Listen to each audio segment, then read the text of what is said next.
Our chapter today is chapter 17, The Best Principal Ever. He doesn't look very nice in the picture, if you can see him. Mrs. Jules went from desk to desk, handing back everyone's history homework.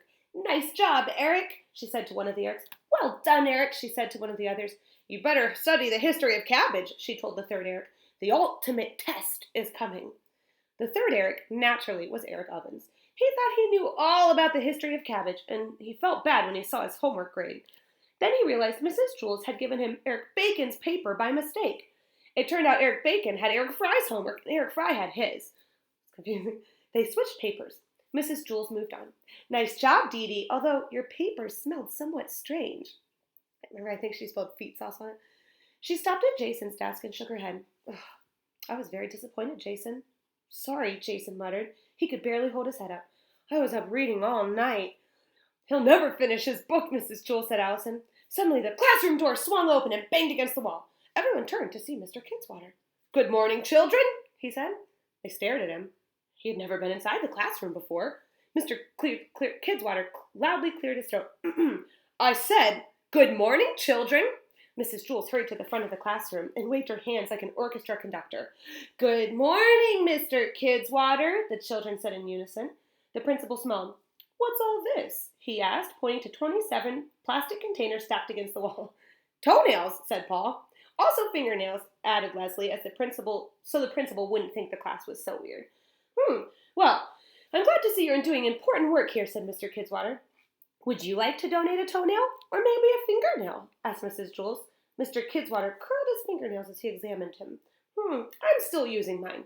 Anyway, that's not why I'm here. I'm looking for a student to bang the gong on Friday. I figured I'd start at the top and work my way down until I found someone willing to..." Every arm shot up in the air.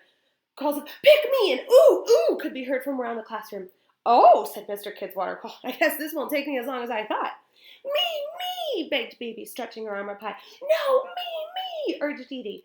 It was impossible to know where Mr. Kidswatter was looking. He wore mirrored sunglasses, even indoors. Joy had both hands raised, doubling her chances of being picked. "You're the best principal ever," she called out. Mr. Kidswatter turned his head. "You," he boomed, pointing his finger. Everyone groaned except for the one person who had been chosen. "Me?" Stephen asked meekly. "You?" asked Mr. Kidswatter, sounding somewhat surprised. "Yes, you," he declared. "I chose you, didn't I? And I don't make mistakes." He strode towards Stephen and placed big hands on both sides of Stephen's desk and leaned over. "Be in my office on Friday at 2 minutes before 3 o'clock, he ordered. "You will get one, and only one swing of the mallet, so you better not miss.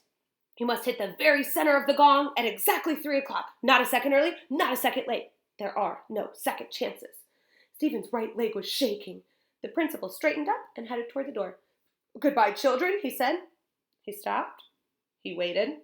Mrs. Jules waved her hands like an orchestra conductor. "Goodbye, Mr. Kidswatter," everyone said together. As soon as the principal was gone, everyone crowded around Stephen's desk. "You're so lucky," said Jason. "This is the best thing that's ever happened to anyone in our class," said Jenny. "You better not blow it," said Joy, "or else no kid will ever get to ring the gong again." "Can you even lift a mallet?" asked Terrence. Stephen didn't say anything. He hadn't even heard a word they said. It was as if, the moment Mr. Kidswatter had said, "You," someone had banged a gong inside Stephen's head. Gong!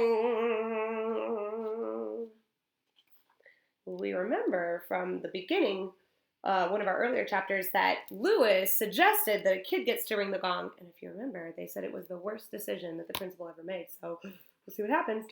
Our next chapter is called The Mirror. And I'm guessing it has to do with Dr. Pickle, but we'll see. All right, guys, see you next time.